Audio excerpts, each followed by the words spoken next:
Hi guys, welcome to our daily encounter.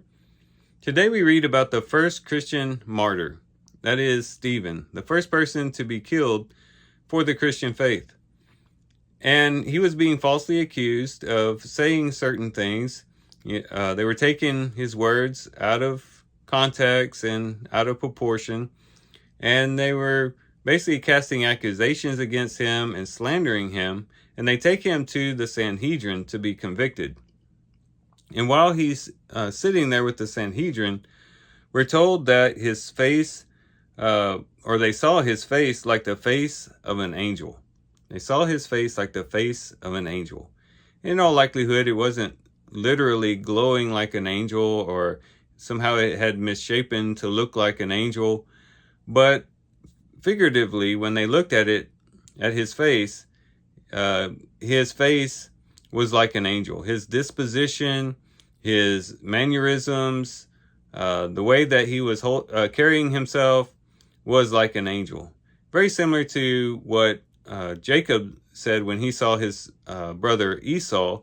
Whenever Esau was coming to meet him, and Jacob was very much afraid, but then Esau comes and it's a great reunion and they hug each other and all this. And Jacob says that he saw Esau's face as though it were the face of God. No likelihood that same meaning is being used here when they said that Stephen's face was like the face of an angel.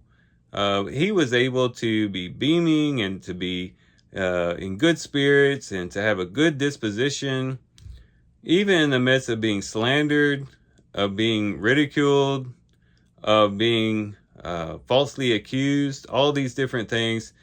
Somehow he was still able to maintain the face of an angel. And I wonder sometimes, what type of face do we have when we are facing trials? When people rise up against us, or when just bad things happen in our lives? Do we have the face of an angel, or do we have the face of a demon? What is it that we are expressing whenever we are put to the fire? Whenever hardships come, what is it that we are displaying on our countenance, in our face? And a lot of this depends on where our mind and where our heart has been all the time.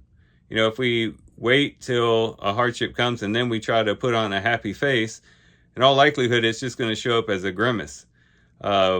But if we are constantly in God's word, and we're meditating on God's word, if we're constantly drawing close to the Lord, in deep, intimate fellowship with him, and we've separated ourselves from the world and from the love of the things of the world, when there's really no ego that's at play, but that we want everything to be done to the glory of God, and we really have our mind set on the Spirit, our minds are set on things above, not on the things of the earth.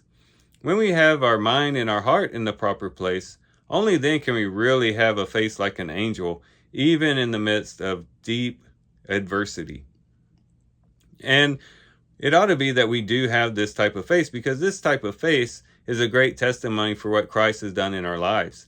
It's a great testimony to what truly matters in our life. Had Stephen becoming angry and gotten red in the face and started spitting at people and just started ravaging and all these different things, it probably wouldn't have been a great testimony to the people that he was speaking to. They probably would have felt all the more justified in condemning him. But because he had this face of an angel, it showed that he had a heavenly mindset, that he was able to rise above that particular situation and to be able to look on it in a favorable way. And hopefully we will be able to do the same. And again, it's not done by waiting until the situation comes and then trying to put on a happy face, but just constantly being soaked in and saturated in the presence of God, enjoying the Lord all the time, putting the Lord first in all things. Again, putting our minds on heavenly things, not on earthly things, not living for self, but living for Christ. These are the types of things that can give us the face of an angel when we face adversity. So here's some things we can reflect on and think about as we do our reading today. With that, guys, I do thank you for watching the video today. Hope you guys have a great day. Love you guys. God bless.